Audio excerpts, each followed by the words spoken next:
오늘은 그 하나님 알아가는 내용 세 번째, 하나님의 위엄에 대해서 살펴보도록 합니다. 이사야 40장 12절 말씀 우리 함께 읽어보도록 하겠습니다. 누가 손바닥으로 바닷물을 헤아렸으며 뼘으로 하늘을 쟀으며 땅의 티끌을 되에 담아 보았으며 접시 저울로 잔들을 막대 저울로 언덕들을 달아 보았으랴. 야, 구절 자체가 누가 했겠냐? 하나님이 하신다는 내용을 담은 내용인 것 같습니다. 지난 주일은 제가 토요일에 어지러움으로 해서 좀 응급실 실려간다고 주일날 예배를 드리지 못했습니다. 많이 회복되었지만 조금 무리하면 어지러운 증상이 어제 저녁부터 또 나타나서 지금도 조금 혼미한 가운데 하고 있습니다. 계속 기도 부탁드리도록 하겠습니다. 위엄이라는 말 좀 잘 안 쓰는 말인데 많이 쓰기도 하죠. 좀 높은 분이 위엄스럽다, 위엄하다, 위험이 아니라 위엄이라는 말을 씁니다. 영어로 한다면 굳이 greatness, 크고 광대하다, 이런 어떤 의미라고 볼 수 있습니다. 어떤 사람에게 이 위엄이 있다고 하면 그 사람이 너무 위대하고 그래서 그 사람의 경의를 표하는 내용이 그것이 이 위엄을 표한다는 위엄이 있다는 말입니다. 성경에서 위엄이라는 말을 하나님에게 사용할 때는 하나님이 창조주시다, 구원자이시다, 또는 하나님이 위대하시다, 이런 표현을 그가 위엄 있는 자리에 앉아 계신다, 위엄의 하나님이다 라고 이야기하고 있습니다. 다니엘이라는 성경에 보면 이런 내용이 나옵니다. 11장 32절 후반절을 제가 읽어드릴게요. 오직 자기 하나님을 아는 백성은 강하여 용맹을 떨치리라 그랬습니다. 하나님을 어떤 분으로 아느냐, 그것이 우리의 생각과 행동을 다르게 나타냅니다. 여기도 하나님을 아는, 자기 하나님을 아는 백성은 강하고 용맹스럽다고 했지 않습니까? 우리의 삶이 달라진다는 말입니다. 그래서 오늘 조금 더 하나님에 대해서 좀 알아보는 시간을 갖도록 하겠습니다. 첫 번째로 살펴볼 내용은 하나님께서는 자기의 위엄을 분명하게 계시하신다는, 나타내신다는 내용입니다. 어떻게 성경에서는 하나님을, 역사 가운데 나타냈지만 그것이 기록된 것은 성경이기 때문에 어떻게 하나님을 나타내셨을까요? 첫 번째로는 뭐라고 나왔습니까?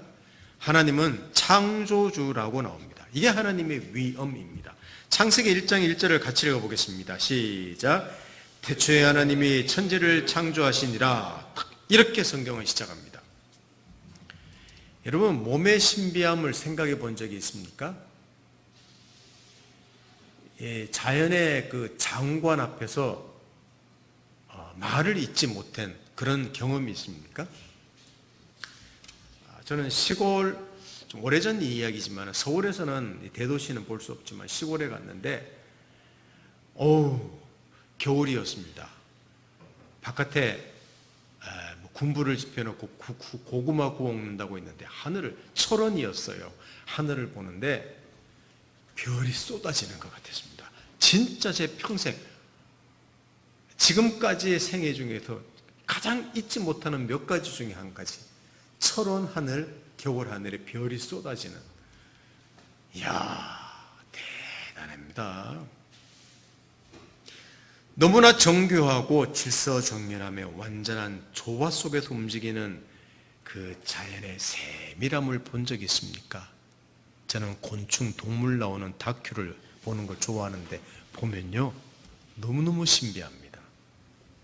어떻게 이런 일들을 보면서 우연, 진화라고 할 수 있겠습니까? 말이 되지 않습니다. 이는 어떤 위대하신 분이 창조하신 것이라고 밖에 저는 결론은 지울 수 없을 것 같아요. 두 번째로 하나님은 어떻게 자신을 계시하느냐, 전능하시다고 성경은 말합니다. 창세기 11장 1절을 한번 같이 읽어보겠습니다. 시작. 아브라함이 99세에 여호와께서 아브라함에게 나타나서 그에게 이르시되 나는 전능한 하나님이라 너는 내 앞에서 행하여 완전하라. 여기 자신을 성경에서 전능하신 하나님이라고 처음 나타낸 구절이 17장 1절입니다. 전능한 하나님 엘샤다이라고 말하는데, 아이를 낳을 수 없는 그 노부부에게 무슨 아들을 주시기 때문에 전능하다고도 말할 수 있지만, 그 아들을 후손을 통해서 도대체 세상에서 죄인을 구원하시는 하나님의 일이 무엇인지를 우리가 성경을 통해서 본다면, 전능하신 하나님이라는 것이 무엇인지를 조금 알 수 있습니다. 이게 성경에, 기도했더니 하나님이 불임의 여성에게 아들을 주셨구나, 이 정도가 아니에요. 그 아들 안에서 하나님이 세상에 이루신 일, 이게 전능하신 하나님을 나타내는 것입니다. 셋째로는 하나님은 빛이시고 거룩하신 분이라고 말합니다. 이건 단순히 밝다는 개념이죠. 이거는 죄가 없다는 의미, 그 정도를 넘어서 피조물과 차원이 다른 지고하신 분이다. 죄인이 감히 하나님께 이룰 수 없는 그런 분이라는 것을, 거룩한 하나님. 물론 거룩이라는 개념에는 그레이트라는 그런 개념이 들어있긴 합니다. 근데 얼마나 죄를 싫어하시고 얼마나 영광스러운 분인지 감히 죄인이 접근할 수 없는 분이라는 것이 성경에 기록돼. 이게 다 위엄의 하나님입니다. 자, 성경 제가 읽어드리겠습니다. 오늘은 좀 성경이 많이 나옵니다. 그냥 이해하시고, 성경이 이것을 계시하고 있구나, 이렇게 보시면 좋겠습니다.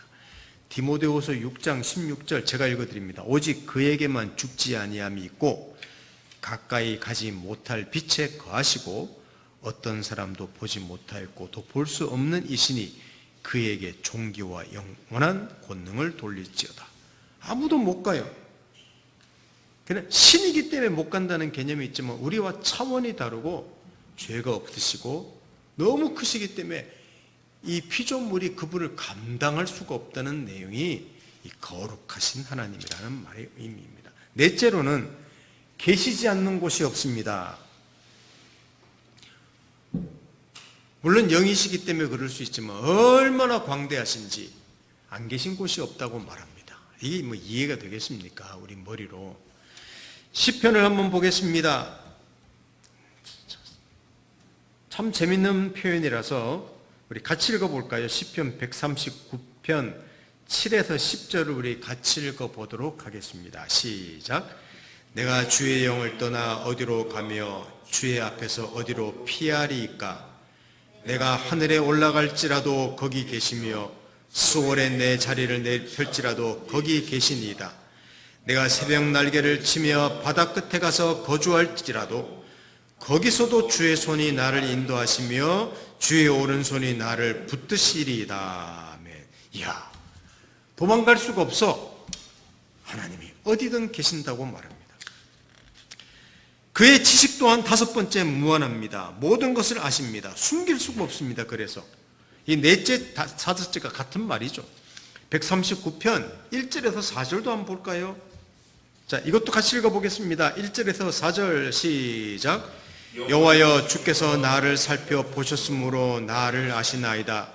주께서 내가 앉고 일어섬을 아시고 멀리서도 나의 생각을 밝히 아시오며 나의 모든 길과 내가 눕는 것을 살펴보셨으므로 나의 모든 행위를 익히 아시오니 여호와여, 내 혀의 말을 알지 못하시는 것이 하나도 없으시니이다.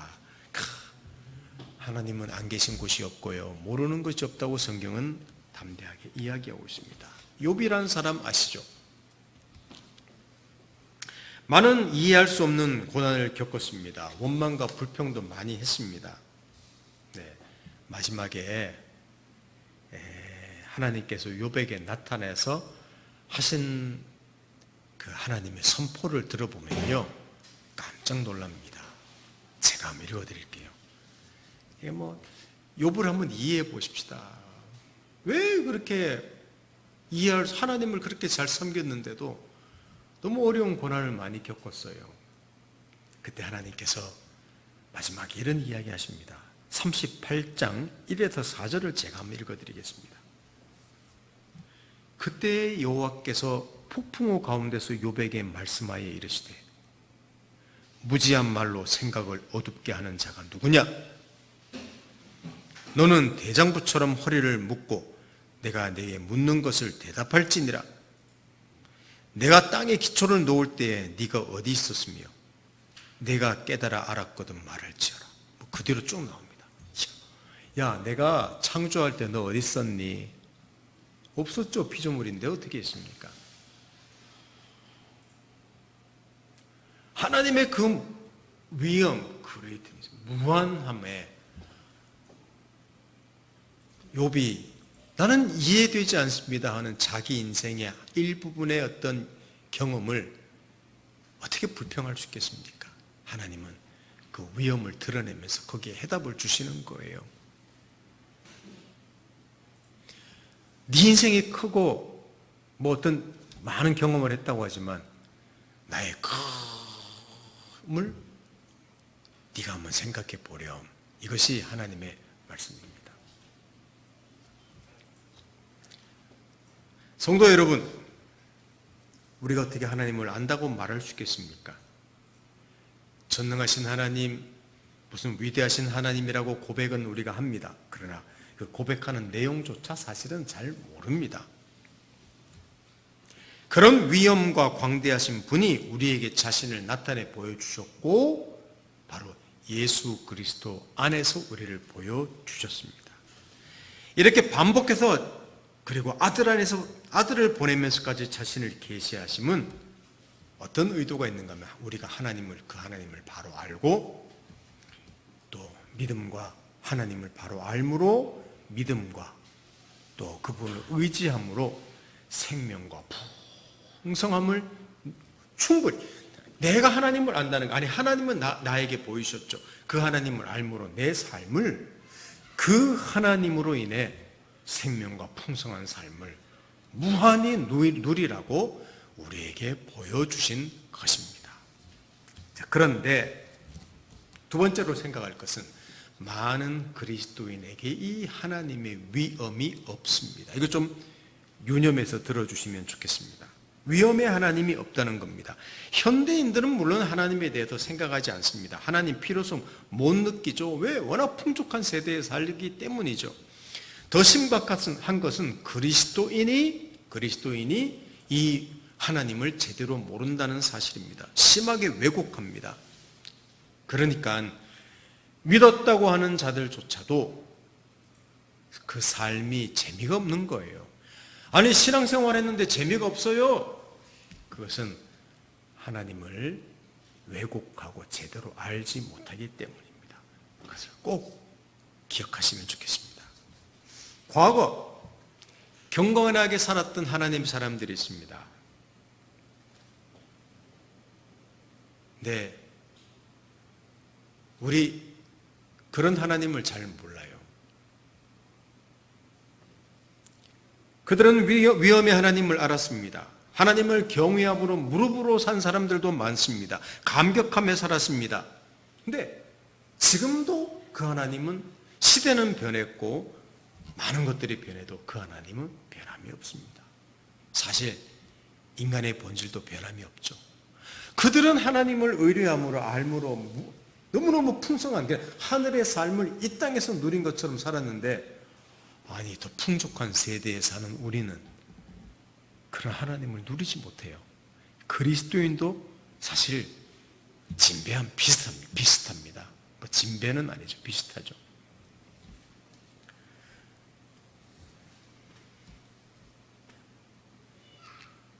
예전에 경건의 사람들은 하나님을 위엄의 하나님으로 물론 알았습니다. 근데 요새는 그 위엄의 하나님이 없고 자꾸만 인격적인 하나님, 사랑의 하나님, 은혜의 하나님, 저도 그것을 많이 전합니다만은 그런 하나님으로만 많이 합니다. 물론 인격적인 분입니다. 우리에게 찾아오시고 동정하시고 아들을 보내신 것 보면 우리 분명히 우리를 사랑하시는 은혜 하나님이십니다. 그러나 하나님은 그 모든 것의 하나님이십니다. 근데 우리는 한편의 하나님에 굉장히 집중하는 현대인들, 위로해주고 자기를 생각해주고 나만 생각해주고 경외해주고 오래 참아주고 맞습니다. 그러나 하나님은 위엄의 하나님, 우리가 상상할 수도 없는 거룩하신 하나님이기도 합니다. 이것을 꼭 아십시다.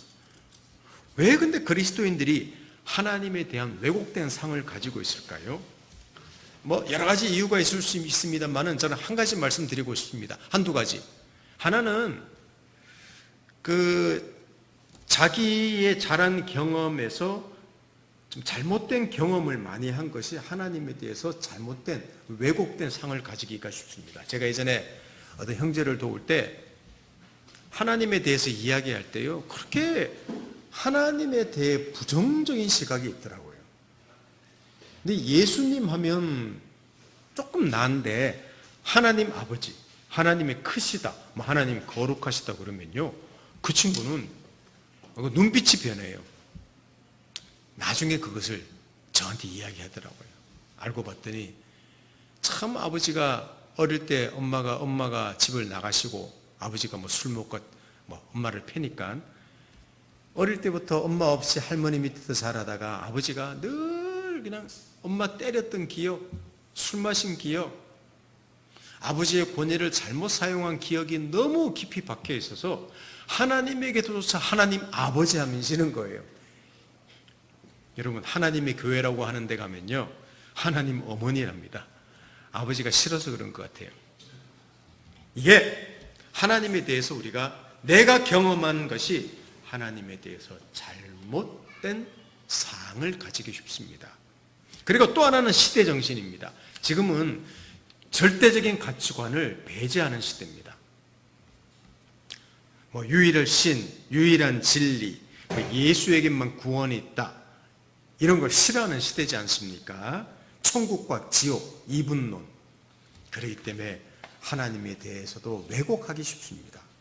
근데 이게 우리 그리스도인들에게도 굉장히 깊이 뿌리 내리고 있어요. 은근히. 사랑하는 성도 여러분, 우리의 주관적인 경험이 하나님의 위엄을 혹시 거부한다고 해서 하나님의 위엄은 없어지는 것이 아닙니다. 과거 교회사에서도 하나님을 하나님으로 알고 그의 그 권위를 인정하고 위엄의 하나님을 알고 그 앞에 항복하면서 살 때 부흥이 일어나기도 했습니다. 네, 여러분, 자유주의 신학이라고 있었는데 그 신학이 일어나면서 하나님의 절대성을 부인하기 시작할 때부터요, 기독교는 침체의 길을 걷게 되었다고 합니다. 물론 긍정적인 영향도 있었죠. 우리는 바울이 디모데에게 2000년 전에 바울이 디모데에게 했던 이 말을 한번 유념해 볼, 언제든지 그런 때였지만 더더욱 그런 때가 된 것 같습니다. 한번 제가 읽어볼 테니까 여러분들은 잘 들어보시면 좋겠습니다. 디모데후서 3장 1절에서 5절을 제가 읽어드립니다. 너는 이것을 알라. 말세에 고통하는 때가 이르러 사람들이 자기를 사랑하며 돈을 사랑하며 자랑하며 교만하며 비방하며 부모를 거역하며 감사하지 아니하며 거룩하지 아니하며 무정하며 원통함을 풀지 아니하며 모함하며 절제하지 못하며 사나우며 선한 것을 좋아하지 아니하며 배신하며 조급하며 자만하며 쾌락을 사랑하기를 하나님 사랑하는 것보다 더하며 경건의 모양은 있으나 경건의 능력은 부인하니 이 같은 자들에게서 내가 돌아서라 라고 권면을 했는데, 가만히 보면요, 바울이 2000년 전에 말세에 고통하는 때가 이때도 말세였어요. 지금도 말세입니다. 근데 여기 핵심은 뭐냐 하면요, 많은 말이 있는데 핵심은 잘못된 자기 사랑입니다. 잘못된 자기 사랑. 그러니까 분명히 우리에게는 자유의지가 있습니다. 하나님이 그렇게 만들었기 때문에 그래요. 자유의지가 있습니다. 하나님은 우리의 선택을 존중하십니다. 그런데 나의 선택인 내가 하나님 자리에 돼버렸어요. 이게 잘못된 자기 사랑이라는 거예요. 그래서 하나님 권위보다 다른 것들을 위에 두기 시작했습니다. 그러니 특별히 다른 것들을 두는데, 쉽게 말하면 하나님보다 나를 위에 두기 시작했어요. 내 선택이 더 좋다. 그래서 내가 이제 마음대로 하는 거예요. 돈을 사랑하고 쾌락 사랑하고. 그러니까 하나님의 권위 아래 있기보다는 내가 하나님도 내 원하는 대로 하나님이 되어야 되는 거예요. 이게 말세입니다. 그게 여기 디모데후서에 나오는 내용이에요. 그러니까 경건의 능력이 없습니다. 경건의 모양, 껍데기뿐이지, 교회 다니는 껍데기뿐이지 그 경건의 힘, 경건의 능력, 경건의 멋짐, 경건의 풍성함이 없다는 거예요. 왜? 내가 하나님 앞에, 그 크신 하나님 앞에 깊이 항복하는 그런 일이 없기 때문이라는 겁니다. 이게 바울이 했던 내용인데 우리 시대에도 적용되는 것 같습니다. 여러분, 어떤 하나님으로 아는가 하는 것은 어떤 자기가 되는가 하는데 굉장히 중요하다는 사실을 아시고 우리 하나님에 대해서 좀 제대로 깊이 알아나가는 인생이 되면 좋겠습니다. 마지막 하나로 세 번째, 그러면 이 하나님의 위엄에 대해서 우리가 가져야 될 태도에 대해서, 오늘 설교하다 보니까 설교를 하기보다는 또 교리 설교하는, 교리 강의하는 시간 같네요. 맞습니다. 강의입니다. 위엄에 대해 우리가 가져야 될 태도를 세 가지로 말씀드리겠습니다. 먼저 하나님에 대한 왜곡된 태도를 바로 잡아야 됩니다. 하나님에 대한 왜곡된 어떤 생각, 개념을 잡아야 됩니다. 우리는 우리의 생각, 경험으로 하나님을 제한하기가 쉽습니다. 왜곡하기가 쉽습니다. 여러분, 하나님은 어떤 분이신가요? 우리에게. 만일 어떤 사람이 나를 무시하고 또 내 의도를 왜곡한다면 어떻겠습니까? 나는 그게 아닌데 나를 되게 무시해. 나를 업신여겨. 나를 가볍게 여겨. 내가 바보가 아닌데 나를 바보 취급해. 그러면요, 그냥 화가 나요. 분노가 나요. 물론 무시할 수도 있지만. 하나님의 말씀을 보십시다. 이사야 40장, 오늘 본문으로 택했던 내용입니다. 40장 12절에서 18절을 한번 보는데, 제가 한 절, 여러분 한 절, 쉬운 성경으로 한번 읽도록 하겠습니다. 누가 손으로 바닷물의 무게를 달아 보았으며 뼘으로 하늘을 재어 보았느냐? 누가 온 땅의 티끌을 그릇에 담아 보았으며 저울로 산과 언덕을 달아 보았느냐? 누가 여호와의 마음을 알겠으며 누가 주께 충고의 말을 해줄 수 있겠느냐? 여호와께서 누구에게 도움을 청하겠으며 누구에게 공평의 길을 배우시겠느냐? 누가 주께 지식을 가르치겠으며 깨닫는 길을 일러주겠느냐? 여호와께는 많은 나라들을 통해 있는 한 방울의 물일 뿐이며 저울 위에 티끌에 지나지 않는다. 주께는 바닷가 땅들도 먼지로 보일 뿐이다. 레바논의 모든 나무도 제단 장작으로 충분하지 않고 레바논의 모든 짐승도 태워드리는 제물인 번제물로 충분하지 않다. 여호와 앞에서는 모든 민족이 아무것도 아니며 주께서 보시기에 민족들은 없는 것이나 마찬가지다. 함께 읽습니다. 너희가 하나님을 누구와 같다 하겠으며 하나님을 어떤 형상에 비교하겠느냐? 이 대단한 성경입니다. 하나님이 종이책에 기록된 글자로 하나님을 여기지 말라는 겁니다. 그런 이야기 하지 않습니까?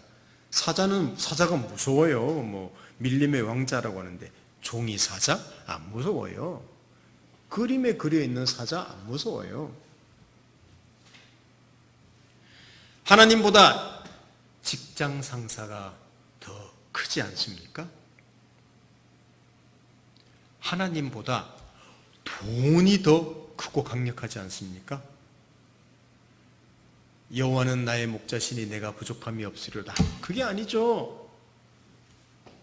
돈은 나의 목자시니 내가 부족함이 없으리로다. 돈만 있으면 모든 것이 다 될까요?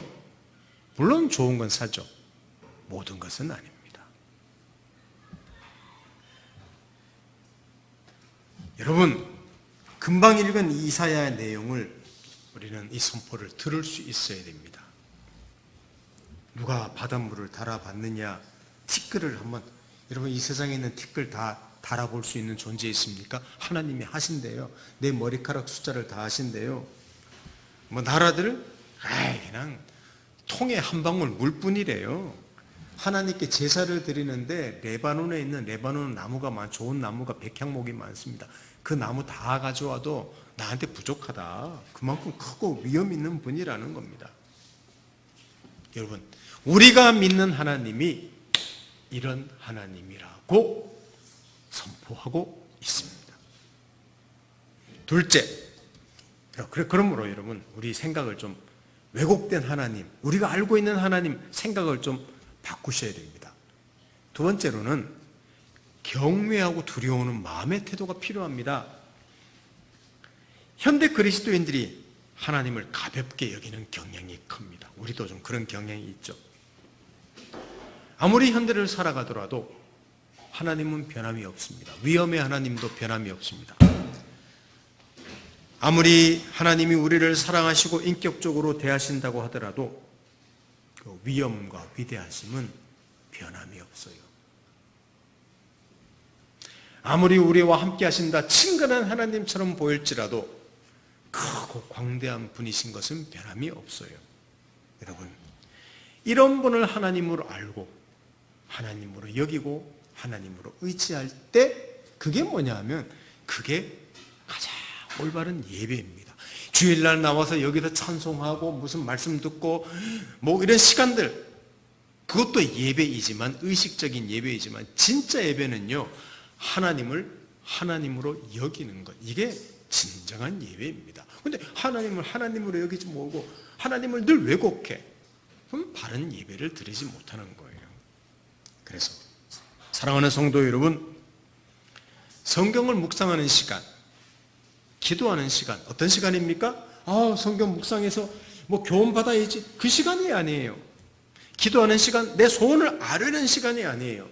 여러분, 이 위엄의 하나님, 크신 하나님, 그 하나님을 만나고 그 하나님을 알아나가고 독서 시간이 아님을 아십시오.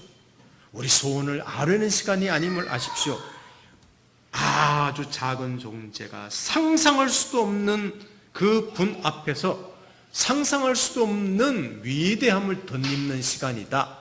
이게 말씀 묵상과 기도의 시간임을 알면 좋겠습니다. 마지막 하나입니다. 어떻게 하라 그랬습니까? 마지막 하나, 우리 다 같이 읽어보겠습니다. 시작. 우리의 삶을 긍정해야 합니다. 이런 하나님을 믿고 의지하는 자이기에 그리스도인은 대단한 존재입니다. 우리 눈앞에 일어나는 수많은 부정적인 일들로 우리는 낙심하고 두려워하기도 합니다. 또 자신이 겪는 어떤 일 때문에 사람들은 원망도 많이 해요. 너 때문이야. 우리 원망도 많이 합니다. 그런데 이것은요, 분명히 아십시오. 하나님을 업신여기는 것이고 하나님을 원망하는 것임을 아시길 바랍니다. 물론 그리스도인도 부정적인 생각 많이 합니다. 저도 그 기질이기도 하죠. 어떤 사람은 좀 부정적인 기질도 있어요. 보면 너무 생각이 많아서, 또 부정적인 환경에서 형성된 인격이기도 합니다. 저도 좀 그래요. 기질적으로도 그걸 타고난 것 같고, 어릴 때부터 뭐 해야 된다 너무 많으니까 부담이 있어서 좀 부정적이고 비판적인 경향도 저도 많거든요. 어떻게 이런 거를 극복할 수 있을까요? 여러 가지 길이 있을 수 있습니다. 뭐 인문학적인 여러 가지 방법을 받을 수도 있습니다. 좋은 방법은 하나님을 제대로 알아가는 겁니다. 우리가 어떤 사람을 잘 모를 때는요, 그냥 먼저 거부감이 오고 거리가 느껴지고 잘 모르기 때문에 그냥 어색해. 뭐 그저 그래. 근데 그 사람이 어떤 한 분야의 전문가예요. 근데 그 사람과 잘 사깁니다. 그 사람과 대화합니다. 그 사람을 알아가는데 대화하면 할수록 나에게 뭐 정보가 흘러들어와. 어떤 전문가니까, 아니 내가 몰랐을 때는 거북하고 뭐 내 삶이 신통찮았는데 어떤 전문가가 내 옆에 있어도 내 친구가 되어주어서 자주자주 이야기하면서 그의 정보가 나한테 흘러들어오니까 세상에 내 삶이 윤택해지는 거예요. 똑같은 겁니다. 하나님을 어떤 분으로 아느냐에 따라 그리스도인의 삶이 변하는 거예요. 이게 굉장히 중요합니다. 굉장히 중요합니다. 내가 열심히 내는 것보다 중요합니다.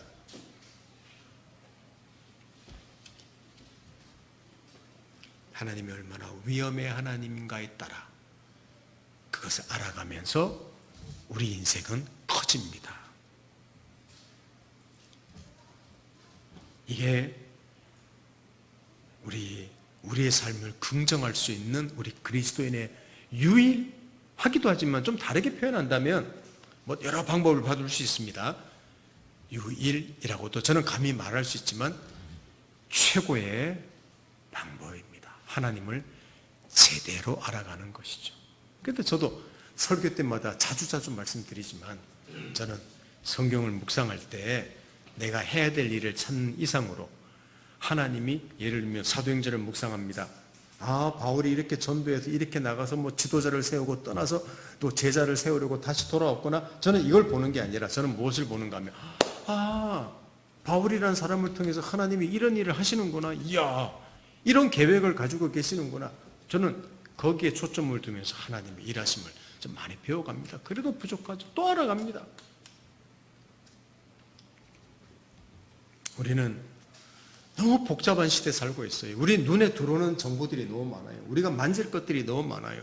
우리가 접촉할 것들이 많아요. 앉아있으면요, 손에만 있어도 핸드폰이 있고 세상 다 돌아다닐 수 있습니다. 그러니 내 시야가 어떻게 하나님에게 고정할 수 있겠습니까? 고정할 수 없는, 그래서 우리 신앙 경건이 능력이 없어지는 거예요. 그리스도인이라고 하면서도 힘이 없는 그리스도인이 우리 눈이 하나님에게 초점을 잘 못 맞추기 때문입니다. 우리 하나님께서 그의 세계로 우리를 초대하십니다. 마지막 구절입니다. 이사야 40장 28절에서 31절을 읽고 오늘 설교를 마치도록 하겠습니다. 이사야 40장 28절에서 31절 함께 읽겠습니다. 시작. 너는 알지 못하였느냐? 듣지 못하였느냐? 영원하신 하나님 여호와 땅끝까지 창조하신 이는 피곤하지 않으시며 곤비하지 않으시며 명철이 한이 없으시며 피곤한 자에게는 능력을 주시며 무능한 자에게는 힘을 더하시나니 소년이라도 피곤하며 곤비하며 장정이라도 넘어지며 쓰러지되 오직 여호와를 앙망하는 자는 새 힘을 얻으리니 독수리가 날개치며 올라감 같을 것이요 다른 박질하여도 곤비하지 아니하겠고 걸어가도 피곤하지 아니하리로다. 아멘. 여기 이은재 수학학원의 앞에 붙어있는 글, 독수리가 날개치며 올라가듯 하리라 그랬습니다. 교회 다니는 분이니까 그걸 적은 것 같아요. 여러분, 여호와를 앙망하는 자에는 새 힘을 얻고 독수리가 날개치며 올라가는 것 같을 것이라고 성경은 이야기하고 있습니다. 걸어가도 달려가도 피곤치 않고 곤비지 않겠다. 이게 하나님의 약속입니다.